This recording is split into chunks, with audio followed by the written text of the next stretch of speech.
All right, boys and girls, it is time, late, but it's time for a very quick and brief Men Who Dream Week 11 preview.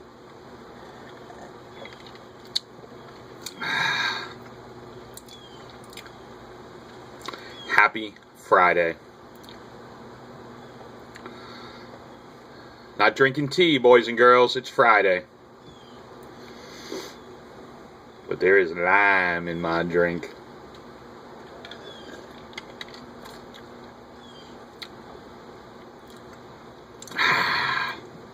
All right. I'm going to be quick. I'm going to be brief. I think everyone says that, and they never are. We'll see if I really am. Not going to go across the board and all kinds of crazy mocking and everything else. I got work to do, man. Got to get some orders in this afternoon. And I actually wasn't even going to do a preview, but I was so encouraged when I saw that Reg wanted to do the recap this week. That's the reason that I'm going to actually do a very quick preview. Obviously, we had a game last night. It is rare that the offenses really blow it out on Thursday nights. I mean, what a great game. I actually watched the game last night, and I enjoyed the game. I was struggling in the first half, way struggling, especially with that late sack on Andrew Luck and ending up the first half with only 3 points. I didn't believe their 16 projection. I was rooting for a 12 or 14. Every team, not each player, but every team surpassed their projection last night. Every team. All 4 of those teams that have somebody playing. We got some key games this week. Very key games. Realistically, the most important game of the week is the game that I'm involved in. Fed's team, dude, his team has been on fire. One of the 2 teams that you do not want to face in the playoffs. Fed is one of those teams because Peyton Manning can go off for 50 points any week. If Fed wins this week, the mighty Lions of Judah will be tied for first with Double Daughter Daddy with 2 games to play. That's exciting. It's stressful. It's cool. It's fun. It's what fantasy football is all about. Now, I truly believe that Double Daughter Daddy will win and clinch the division this week. I believe that will happen. So, hopefully it does for me. Last night was very appreciative because I thought it was going to be not even a double-digit game for Andrew Luck. And I wasn't going to play Flacco. I wasn't going to play Big Ben. That's why I dropped Big Ben and picked up Flacco. I picked up Flacco for next week. You ask why next week? Because you got to play ahead in fantasy football. And next week, I play Reg. And I got McCoy and A.J. Green on a bye, which means his quarterback, Nick Foles, is on a bye. Which means that he has no quarterback because I don't believe Rodgers will be back for next week. And Flacco has a much better matchup next week than Big Ben does. And so I thought he might pick up Flacco as a quarterback this week after the week's over. So there you go. Dude, big game. Fed, good luck to you, man. Fed, I do still think even if you lose, you're still going to make the playoffs. And that's concerning to me because you're a scary team in the playoffs. The next scary team in the playoffs is 2 of the hottest teams. What was Bobby? Bobby was like 1-4. He won 5 in a row. Is that what happened here?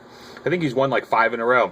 So Bobby's on fire, dude. I think Bobby's going to make the playoffs. So if I think Bobby's going to make the playoffs, and I think Fed's going to make the playoffs, ooh, that's 6 teams. It'll be interesting. Rob and Papa Conroy need Fed to lose this week and Bobby to lose this week. Basically, there's... Sorry, Papa Conroy, I don't think you're going to make the playoffs. You got to win out. You do, you'll probably be in. I don't think you will. So Aaron has already clinched. Aaron is fighting for home field. Seems like he'll get it. Home field. Man, whoa, it's Friday. Home field. A 1 or 2 seed.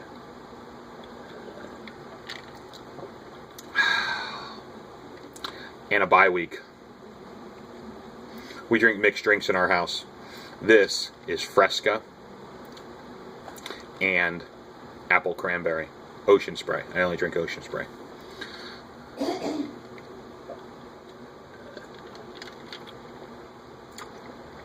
With lime. Ocean Spray, Plymouth, Massachusetts. One of the biggest discouragements I've ever had in my life because I was so excited to go see Plymouth Rock. This girl I dated in college took me up there. Her mom worked for Ocean Spray. I wanted to see Plymouth Rock. I went to go see Plymouth Rock. Dude, Papa Conroy, you used to live up there. You're from there. Have you ever seen Plymouth Rock? Dude, it's like this big, in a big cage, but it's like this big. It was so disappointing. I was like, are you serious? What a joke. Google it. Google Plymouth Rock, guys. You'll be very, very surprised. This is for Fed. Fed, our daughter, Isabella, in her preschool, takes Spanish 2 days a week. Our Spanish teacher actually lives down the street from us.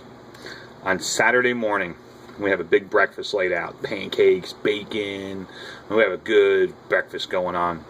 And I'm telling Ashlyn and Izzy, wait. Don't touch your food until Nanny comes to the table and we pray. So all of a sudden, Isabella starts shaking her finger and she's going, I think, how do you say it? No toques, no toques, no toques. Something like that. We have no idea what she's saying and what she's doing.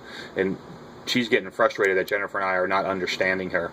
She gets up from the table, goes into the playroom, sits on the floor, crisscross with her legs, crisscross applesauce. Those who have kids know.